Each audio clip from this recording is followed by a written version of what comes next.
ఈ క్యాంపస్ సంబంధించిన ఏ కోర్సెస్ ఉన్నాయి, వాటి ఇంటేక్ ఏంటో ఒకసారి చూద్దాం. కంప్యూటర్ సైన్స్ అండ్ ఇంజనీరింగ్ వచ్చేసి 135 ఇంటేక్ అయితే ఉంది. ఎలక్ట్రానిక్స్ అండ్ కమ్యూనికేషన్ ఇంజనీరింగ్ వచ్చేసి 100 ఇంటేక్ అయితే ఉంది. ఎలక్ట్రికల్ అండ్ ఎలక్ట్రానిక్స్ ఇంజనీరింగ్ వచ్చేసి 130 ఇంటేక్ అయితే ఉంది. మెకానికల్ ఇంజనీరింగ్ 130 ఇంటేక్ అయితే ఉంది. బయోటెక్నాలజీ 72 ఇంటేక్ అయితే ఉంది. కెమికల్ ఇంజనీరింగ్ 98 ఇంటేక్ అయితే ఉంది. సివిల్ ఇంజనీరింగ్ 110 ఇంటేక్ అయితే ఉంది. Electronics and communication engineering VLSI and DNT అయితే 40 ఇంటేక్ ఉంది. మ్యాథమెటిక్స్ అండ్ కంప్యూటింగ్ 30 ఇంటేక్ అయితే ఉంది. మెటలాజికల్ అండ్ మెటీరియల్ ఇంజనీరింగ్ 60 ఇంటేక్ అయితే ఉంది. Computer science and engineering AI and data science 60 intake అయితే ఉంది. టోటల్ సీట్స్ వచ్చేసి 965 సీట్స్ అయితే ఉన్నాయండి.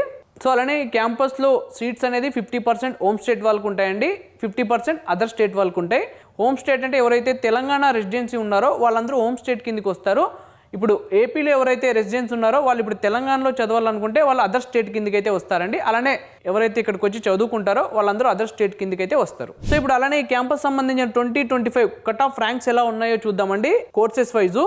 ఫస్ట్ హోమ్ స్టేట్ చూద్దాం. హోమ్ స్టేట్లో open category general first round వచ్చేసి మనకి 3386 అయితే ఉంది. అలానే ఫీమేల్ ఫస్ట్ రౌండ్ వచ్చేసి మనకి 4386 అయితే ఉంది. అలానే జనరల్ ఫైనల్ రౌండ్ వచ్చేసి మనకి 3530 అయితే ఉంది. ఫీమేల్ ఫైనల్ రౌండ్ వచ్చేసి మనకి 5867 అయితే ఉందండి. సో అలానే దీనికి సంబంధించిన OBC NCL EWS SC ST category wise cut off ranks అయితే ఉన్నాయండి. ఒకసారి స్క్రీన్ షాట్ తీసి అయితే పెట్టుకోండి.